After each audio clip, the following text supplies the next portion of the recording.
Hello learners, this is Habiba with Excel with me. If you like the video, please do like, share, subscribe and comment below. Let's start today's class, that is UGC NET Paper 2 Education Unit 3, that is Learner and Learning Process, with the subtopic Principles and Theories of Learning. In the previous class, we have learnt under Principles and Theories of Learning what is behavioristic theory, what is cognitive theory and what is social theory. We have learnt about these three theories. Now what are the factors affecting social learning? In this class we are going to discuss. Quickly, just let's recap. What is behavioristic theory? Behavioristic theory is human beings or individuals or students, any human learns through certain behaviors, they say.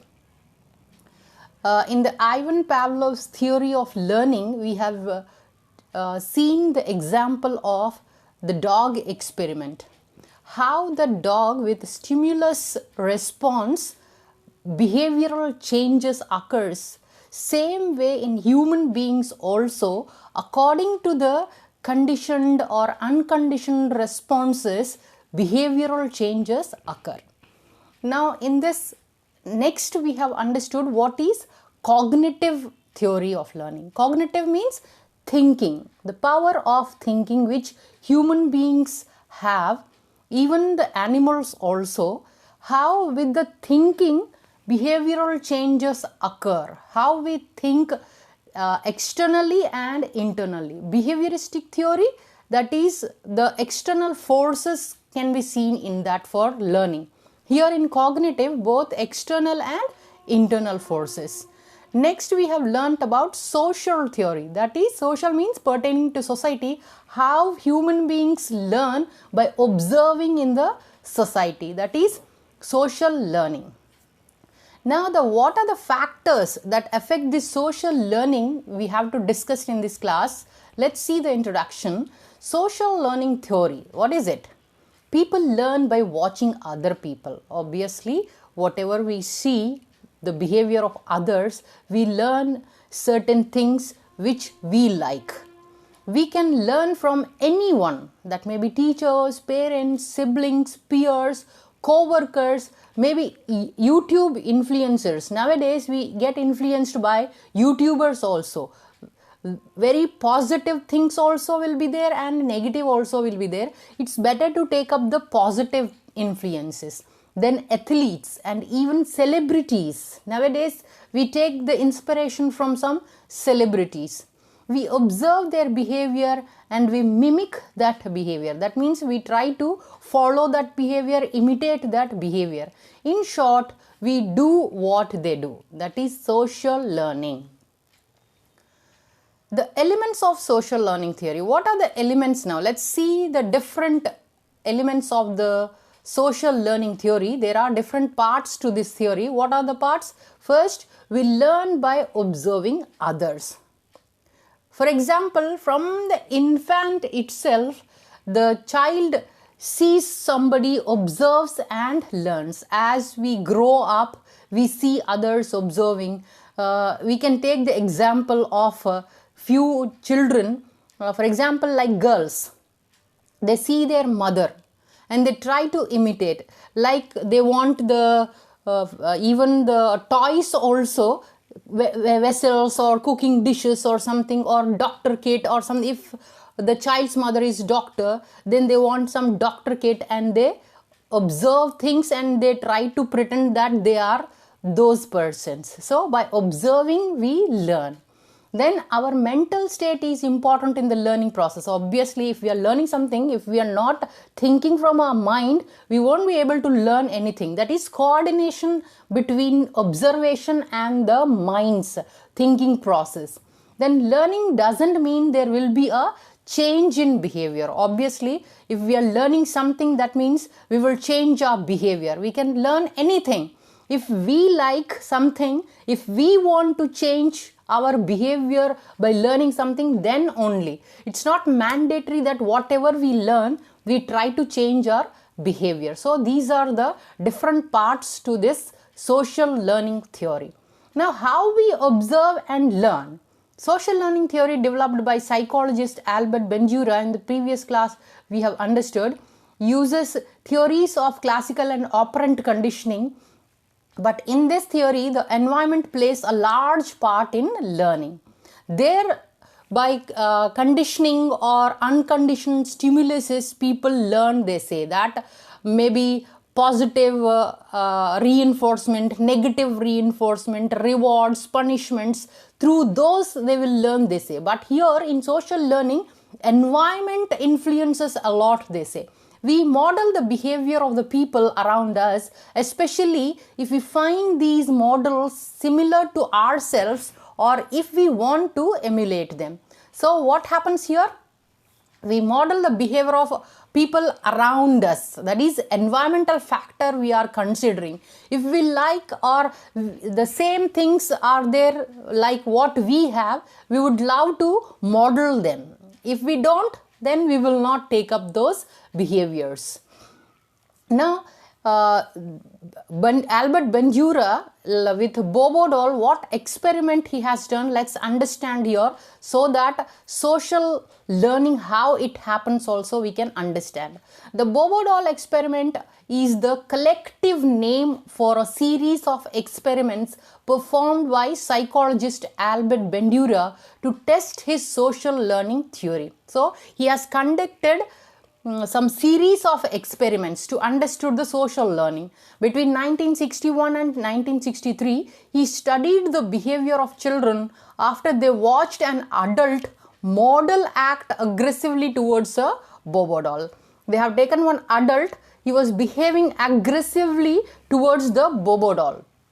The most notable variation of the experiment measured the children's behavior after seeing the adult model rewarded, punished, or experience no consequence for physically abusing the Bobo doll. Whatever they have noted the variations, the experiments done on children who watched the adults behaving aggressively or behaving with rewards or punishments or experience no consequence for physically abusing the Bobo doll. Now, Albert Bandura's Bobo doll experiment in the year 1961, kids saw adults punching an inflated doll while narrating their aggressive behavior such as kick him. Then these kids were then put in a toy deprived situation and acted out the same behaviors they had seen. Obviously, when the person is very angry, he want to take out that anger on somebody. What happens? We have seen also in pictures or some people, they do such kind of things. They punch the punching bag sometimes to remove their stress or the anger. If those things children see, what do? Similar things they will try to apply with their dolls also. The social learning theory proposes that people learn largely through observation, imitation, and modeling. It demonstrates, one example I can get it, children go to school. When they come back home, they just try to imitate their teacher sometime. They take the books, they will sit on the chair, they try to hold one stick or try to teach the children who are not there in front of them, but still they pretend that some children are in front of them. They try to hit them or try to teach them ABCD or something. They will imitate the things. That is the best example we see how through observation children learn. Then it demonstrates that people learn not only by being rewarded or punished, but they can also learn from watching someone else being rewarded or punished. Obviously, not only experiencing on themselves. If somebody is punished, if the mind is working properly, the child will think that, oh, this, if I do this, I will also get that punishment. So I should never do that work. That's why mothers give the example of somebody else so that their children could not follow. If the best things are there, then also they will model those people. You have to become like this person or so and so. So these studies have practical implications such as providing evidence of how children can be influenced by watching violent media also. Nowadays we see so many things which are happened because of observing somebody or watching the media also. Sometimes the children learn and try to imitate and they will go in troubles. Now, what are the factors affecting social learning? There are several factors that affect social learning, and ultimately one's performance, such factors are as follows. Let's discuss those factors. Number one is imitation. Just now we understood what is the factor of learning. If we imitate, imitative learning is a type of social learning whereby new behaviors are acquired via imitation. Just now I told you the child imitates their teacher, mother. If it is a boy, he is a boy, then try to imitate his father or elder brother or somebody like that. Then imitation aids in communication, social interaction, and the ability to modulate one's emotions to account for the emotions of others. Obviously, what happens if we are imitating communication, some social interaction also happens, and the ability to modulate one's emotions. We try to modulate or modulate our emotions, try to hide sometimes, I try to show or try to change our emotions because of those observations or imitations. It is essential for healthy sensory motor development and social functioning. This imitation is very important. Why? Because healthy sensory motor means we are using the hands, our bodily physical things, sensor which have sense, we have sense organs, we are using those sense organs with healthy manner. If we want to interact or develop our body or physical conditions, these imitations are very important. For example, if physical drill is going on in the school, the PT teacher will definitely teach the students, then the students will imitate the teacher to follow those exercises, so that healthy body sensory motor development happens, social functioning will be there. The second one is interactions. Learning is greatly influenced by our interactions with significant others and begins immediately at birth. Obviously, from the birth, the child interacts with the parents, mother, brother, sister, siblings, or father. They get influenced with significant others also who are important, and they want to learn from them. Significant people, they will learn from them also. Our first and most primary relationship is with our parents, especially our mothers, and then with our family. First teacher is mother. They try to learn everything from mother. They interact with the mother. If they are not speaking also, with their gestures they interact with the mother and then with their family members. Our interaction with others involve the basic human capacities of knowing, loving, and willing, and spur growth. Everything happens if we interact with others. Relating with others helps validate or modify our view or reality and of ourselves, and helps others do the same for themselves. If we are interacting with others, we try to understand what are we. We try to see ourselves in the others' opinion or whatever viewpoint they have. Sometimes we try to change, or we also influence the others, vice versa. Then third one is social interaction. This is the factor influencing the social learning. Social interaction with others is also an effective method for investigating reality and gaining insight and understanding. If social interaction is there, if the child is going into the society, leaving their parents, they will enter into the school, then that is a miniature society. They will try to learn, they will investigate different things, they will gain knowledge, they will understand the things. Then investigate truth with others helps create greater love, fellowship, unity, illumination, happiness, awareness, certainty, awakening, and well-being. If they are interacting with others, definitely they will learn all these things.